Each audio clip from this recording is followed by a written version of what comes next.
ketinggian banjirnya masih cukup tinggi pemirsa, dan juga para petugas masih terus melakukan evakuasi bagi warga-warga yang juga terjebak di banjir yang ada di sekitar RSUD Kota Bekasi. Menurut info yang kami dapatkan juga pemirsa, untuk di RSUD Kota Bekasi ini masyarakat yang terdapat di RSUD Kota Bekasi ini juga diungsikan di gedung bagian belakang yang baru, yang memang juga ketinggian Baik, permukaan. Iman tahan dulu laporan Anda, nanti kita akan ke Anda lagi.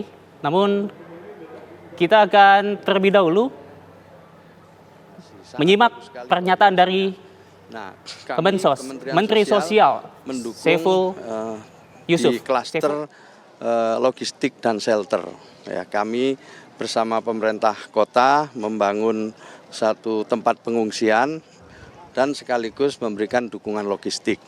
Sampai malam ini cukup banyak yang sudah kita kirim, mulai dari kasur, bantal, obat-obatan, kemudian juga pakaian untuk ibu-ibu, lalu ada tenda, dan hal-hal lain termasuk adalah makanan siap saji. Sebagian lagi kita dukung dengan membuat dapur umum di Kecamatan Jati Asih. Sampai malam ini kondisinya para pengungsi bisa dilayani dengan baik. Lihat situasi di sini ya. Alhamdulillah, tadi saya dapat laporan juga dari Pak Camat, Kepala Puskesmas, para pengungsi juga masih sehat-sehat gitu. Memang ada keluhan-keluhan sedikit soal pusing, tetapi secara umum sehat-sehat. Kita harapkan bisa ada layanan kesehatan selama 24 jam ini, membantu kalau ada mungkin pengungsi yang membutuhkan layanan medis. Kemudian untuk kebutuhan-kebutuhan lain sampai saat ini kita bisa lihat sekarang secara langsung bisa tercukupi. Di samping dukungan dari pemerintah, tapi juga ada bantuan-bantuan dari masyarakat umum.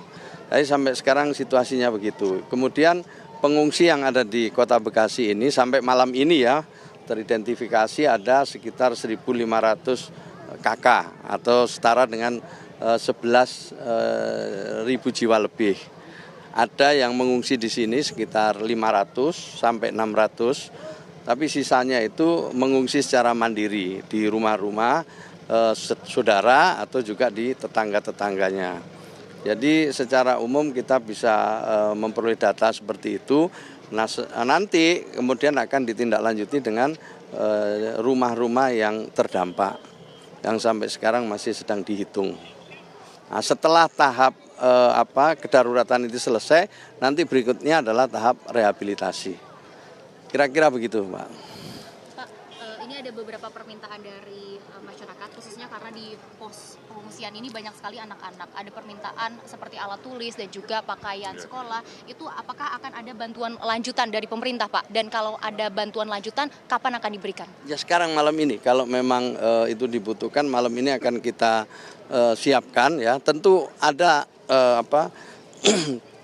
logistik khusus untuk kebutuhan anak-anak. Nanti sampai psikososialnya juga kita siapkan.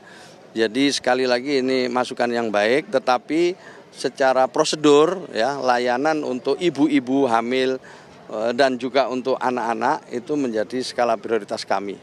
Gitu ya.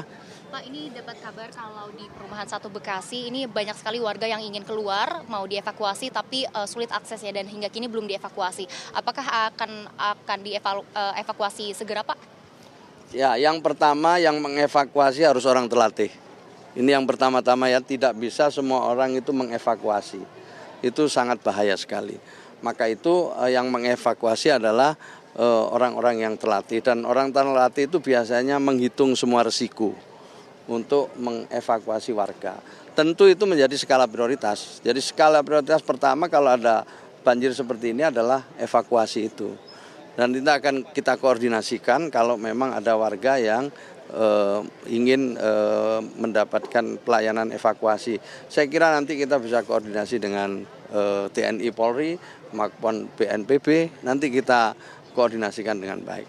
Pak, ini kan bulan suci Ramadan. Kalau untuk penyaluran bantuannya sendiri di siang hari nanti adakah kendala, Pak? Kira-kira apa? Pokoknya selama di pengungsian semuanya akan kita cukupi. Semuanya akan kita cukupi. Baik untuk kebutuhan sahur maupun untuk kebutuhan berbuka. Dan juga kebutuhan-kebutuhan lainnya. Selama masih ada di pengungsian menjadi tanggung jawab kami semua. Baik itu pemerintah pusat maupun pemerintah daerah. Pak, ini tadi saya berbincang dengan warga dan ada yang mengatakan bahwa ingin ada mediasi antara pemerintah dan juga warga setempat karena banjir seperti ini sudah sangat sering, Pak. Dan warga juga mengeluh apakah nanti harusnya direlokasi atau seperti apa. Kalau dari pemerintah sudah adakah upaya untuk mediasi dengan warga setempat? Iya, sampai sekarang saya belum mendapatkan konfirmasi soal itu ya, karena tugas kami tadi di 2 klaster itu. Tetapi sepanjang yang saya tahu, tahap rehabilitasi itu menjadi bagian dari sekaligus menjawab aspirasi warga. Yang saya ketahui seperti itu. Sini ini. Monggo. Loh, mohon maaf. Sudah hadir bersama kami Kepala BNPB, Ya. Letjen TNI Suharyanto. Ya, alhamdulillah. Bapak bisa di-update saat Monggo, ini tadi udah, Pak. kondisi banjir Ya, seperti sudah apa? saya sebagian, Pak. Monggo. Baik, tadi menambahkan apa yang disampaikan oleh Bapak Menteri Sosial ya, terima kasih sudah hadir. Kebetulan ini yang agak tinggi ini punya BNPB Pak Menteri, Ya. jadi masyarakat terdampak di sini. Sementara untuk Kota Bekasi yang masih agak berat ya, ada 2 titik pengungsian. Di sini tadi Pak Menteri Sosial juga sudah nyampaikan ada sekitar 600 orang ya, 600 jiwa, 297 KK. Di seluruh Jabodetabek ya, yang banjirnya masih agak tinggi adalah di Kota Bekasi. Ya, kalau kita lihat cuaca ini alhamdulillah karena ini operasi modifikasi cuaca. Mulai tadi siang kita gelar di Jawa Barat dan Bekasi, ulangi dan Jawa Barat ya. Alhamdulillah untuk Kabupaten Bekasi relatif lebih air sudah mulai surut. Kabupaten Bogor juga tinggal ada 6 jembatan yang putus. Kemudian untuk Kota Bogor ada longsor-longsor sedikit. Kota Depok relatif terkendali. Kemudian Tangerang ini ada 1 titik di Kecamatan Perumahan Cipondo itu naik sedikit. Mungkin karena tadi hujan ya, tidak terlalu lama hujan tapi kemudian sekarang sudah mulai terang. Jadi tentu saja dengan kerjasama semua pihak khususnya dari Bapak Menteri Sosial ini yang langsung turun ke lapangan, mudah-mudahan yang Kota Bekasi ini yang betul-betul menjadi pokok perhatian kita ini bisa segera diselesaikan ya. Ada 2 titik yang sangat besar banjirnya yaitu di pusat pemerintahan di Wali Kota Bekasi juga terendam dan ada 1 mall ya, mega mall juga itu kebetulan tanggulnya jebol sehingga air bisa masuk ke lantai bawah. Demikian. Dari sejumlah titik banjir ini apakah ada korban jiwa Pak, baik di Bogor? Korban jiwa yang termonitor ya 1 ada di Kabupaten Bogor terkena banjir bandang kemudian diketemukan. Kemudian ada 1 bayi 11 bulan itu juga berhasil korban tapi ditemukan. Sejauh ini korban jiwanya itu yang terlaporkan. Pak, kalau di RSUD seperti apa? Apakah akan dievakuasi secepatnya karena kabarnya ini terjebak di RSUD? Ya ini tentu saja tadi sampaikan oleh Pak Menteri Sosial ya, kita juga mengerahkan personil ya baik BNPB, BBBD, dari TNI Polri. Prioritas pertama adalah evakuasi.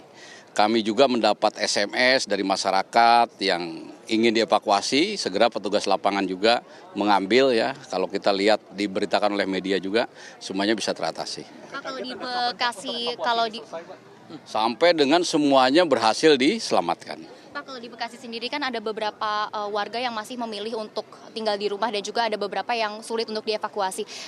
Kalau untuk logistiknya apakah akan dikirimkan ke mereka atau seperti apa, Pak? Ya itu tantangannya, kita nggak bisa maksa ya warga masyarakat, apalagi yang bisa di lantai 2, dia khawatir harta bendanya terganggu, ya tetap kita harus kirimkan. Tadi kami baru selesai rapat koordinasi dengan seluruh wilayah, ada beberapa yang minta perahu karet, perahu polietilin, itu kita dorong semua. Berarti artinya walaupun warga ada yang terjebak di rumah masing-masing ini akan tetap diberikan bantuan logistik ya Pak? Betul, ini Bapak Menteri Sosial sudah memberikan bantuan banyak sekali ya. Dan kita bahu-membahu di lapangan, intinya pemerintah pusat lewat Kementerian Sosial, BNPB dan seluruh kementerian terkait akan memastikan kebutuhan masyarakat terdampak ini betul-betul bisa dipenuhi. Pak, kalau untuk penanggulangannya sendiri? Baik, pemirsa, itulah tadi pernyataan pers yang dilakukan oleh Menteri Sosial Saifullah Yusuf dan juga ada Kepala BNPB Letjen TNI Suharyanto.